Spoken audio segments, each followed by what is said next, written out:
നോർത്തിലെ ladies ഹസ്ബൻഡിന്റെ ദീർഘായുസിന് വേണ്ടിയിട്ട് അനുഷ്ഠിക്കുന്ന ഒരു ഫാസ്റ്റ് ഇല്ലേ, കർവാ ചൗത്ത്. അതിനെപ്പറ്റി ഇപ്പൊക്കെ എല്ലാവർക്കും അറിയാല്ലേ. കരൺ ജോഹറിന്റെ സിനിമ വന്നേ പിന്നെ ഇതൊക്കെ എല്ലാവർക്കും അറിയാം. പക്ഷെ എന്റെ കല്യാണം കഴിഞ്ഞ കാലത്തൊന്നും ഇതിനെപ്പറ്റി എനിക്ക് വലിയ പിടുത്തുണ്ടായിരുന്നില്ല. അപ്പൊ ഞാൻ ഡൽഹിയിൽ പഠിപ്പിക്കുന്ന സമയത്ത് മറ്റുള്ള ടീച്ചേഴ്സൊക്കെ എടുക്കണ കണ്ടിട്ട് ഞാനും ഈ ഫാസ്റ്റ് എടുക്കാന്ന് വിചാരിച്ചു. എന്നോട് ടീച്ചേഴ്സൊക്കെ അപ്പോഴേ പറഞ്ഞു, ബീന മാം നോക്കിക്കോളൂ കേട്ടോ, ആദ്യമായിട്ടാണ്, അതുകൊണ്ട് സ്കൂളിലേക്ക് വേണമെങ്കിൽ വരണ്ട, ലീവ് എടുത്തോളൂ എന്നൊക്കെ പറഞ്ഞു. അപ്പൊ ഞാനാണെങ്കിൽ ഇതൊക്കെ എന്ത്, എനിക്കൊരു കുഴപ്പമുണ്ടാവില്ല എന്ന് പറഞ്ഞ് ഞാൻ സ്കൂളിലേക്ക് പോയിട്ടോ. രാവിലെ ഒന്നും ഒരു കുഴപ്പമുണ്ടായില്ല, ഉച്ചയ്ക്കും പ്രശ്നമില്ല. 2-2:30 സ്കൂള് വിട്ടു, ഞാൻ വീട്ടിലേക്ക് വന്നു.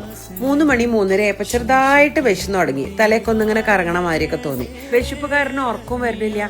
അപ്പൊ എന്നാ ശ്രദ്ധ മാറ്റാൻ വേണ്ടി TV കാണാന്ന് വിചാരിച്ചു. ഇന്നത്തെ മാതിരി ഇൻസ്റ്റഗ്രാം ഞോണ്ടിരിക്കാൻ മൊബൈലൊന്നും ഇല്ലല്ലോ അന്ന്.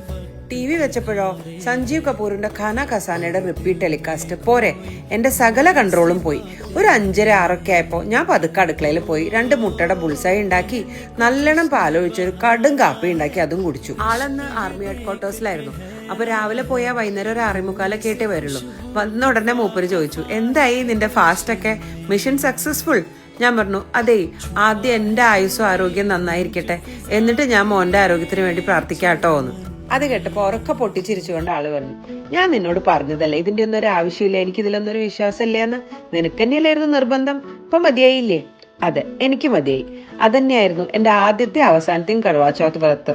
പക്ഷെ ജോക്സ് എപ്പാർട്ട്, ഇപ്പൊക്കെ പല കപ്പിളിനോടും സംസാരിക്കുമ്പോൾ അവരൊക്കെ ഹസ്ബൻഡും വൈഫും 2 പേരും ഫാസ്റ്റ് എടുക്കുന്നുണ്ട്.